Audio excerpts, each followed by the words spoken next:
Hello. In the previous video, we talked about the wave nature of light. And I also discussed that we have two different ways of viewing light, either as a particle or a wave. So in this video, we're going to be talking about the particle nature of light. And in order to do that, we're going to go back to a very old model of the atom. And we're going to be talking about the Bohr model of the hydrogen atom. So let's show what that model looks like. Let's say that this colored circle is going to be our nucleus. And unlike where we had that smeared out electron, we're going to predict the particle nature of this light as the electron being able to move around in concentric circles surrounding this nucleus. So we have an electron somewhere in one of the other rings. Okay? This is the Bohr model of the hydrogen atom.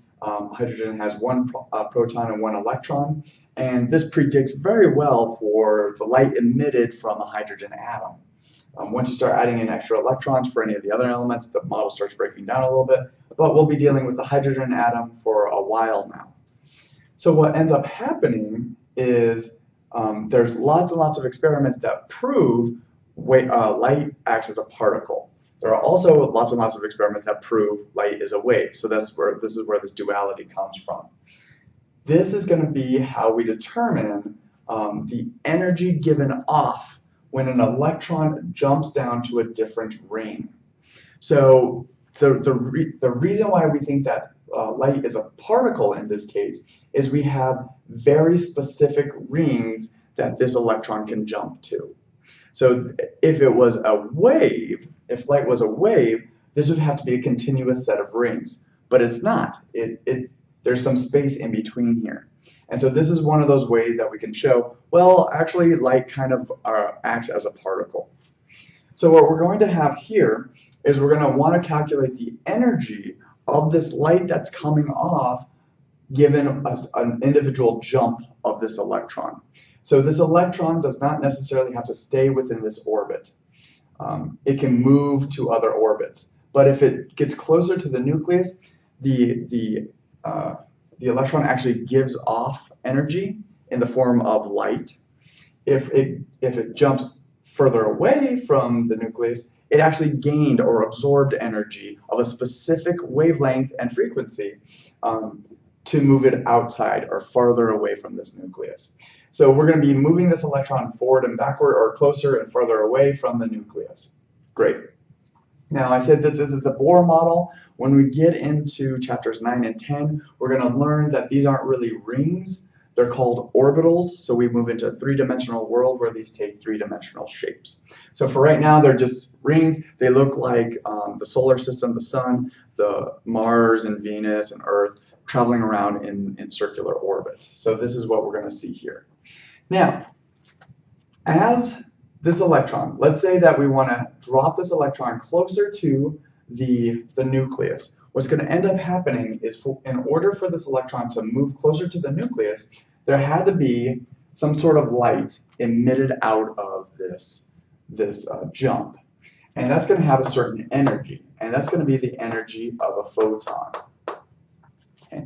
Photon is a packet of energy. So this is going to be the energy that was given off by this electron to drop down to a ring that is closer to the nucleus. Now we have a very simple equation that relates the energy of a photon to the change in energy of an atom, which is exactly what this is. This is dropping down is really the energy change of an atom because there was this energy difference. That's equal to the energy of a photon, which is equal to h nu. Nu is still our frequency. H is a new constant. So we had c in the previous video where c was equal to nu lambda. Now we have this h. This is called Planck's constant. Planck's constant has the value of 6.626 times 10 to the negative 34th joule seconds. So kind of a weird unit over there, and very, very small number, which should indicate that the energy required for this, or that's given off by this electron dropping, is very, very small. That makes a lot of sense, but remember, there are millions upon millions of these electrons dropping closer to the nucleus, so there's lots and lots of energy being produced.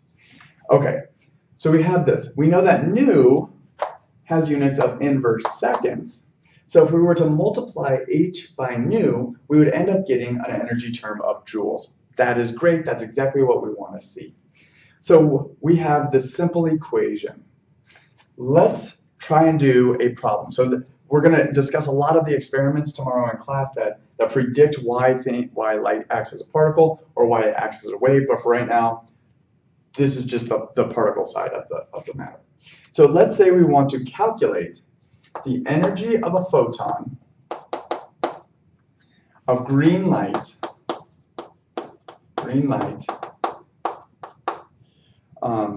that has a wavelength of 500 nanometers. Okay. I want to calculate the energy of the photon. The energy equation is energy equals h nu. Energy photon equals h nu. There is no wavelength present here.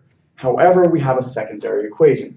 The speed of light is equal to nu lambda. We were given a lambda, so there should be a way of manipulating this equation, and there is, to give us frequency is equal to c over lambda. Oh, that's a lambda. And we can take this value and plug it into our equation. So when I said derivations are going to become a regular part of the class, this is a short derivation. This is something that you should be able to do. It's just algebra. And replacing a variable with a different variable. So now we have a new equation. Energy of the photon is equal to hc over lambda. That's great. We have all of those. We know what the constants are. We know what our wavelength is. We can plug in all of our values. 6.626 times 10 to the negative 34th joule seconds times 3.00 times 10 to the 8th meters per second divided by the lambda, which is given in nanometers, but since we have a meter up here, let's convert it to meters. That's going to be 500 times 10 to the minus 9th meters. Our meters are going to cancel, our seconds are going to cancel. We're left with joules. That's exactly what we're looking for. And so we end up getting energy of a photon is equal to 4.9695 times 10 to the negative 19th joules. So look at how small of energy is released for an electron dropping and promoting an energy of light with a frequency of 500 nanometers. 10 to the minus 19th joules. That's a very small amount.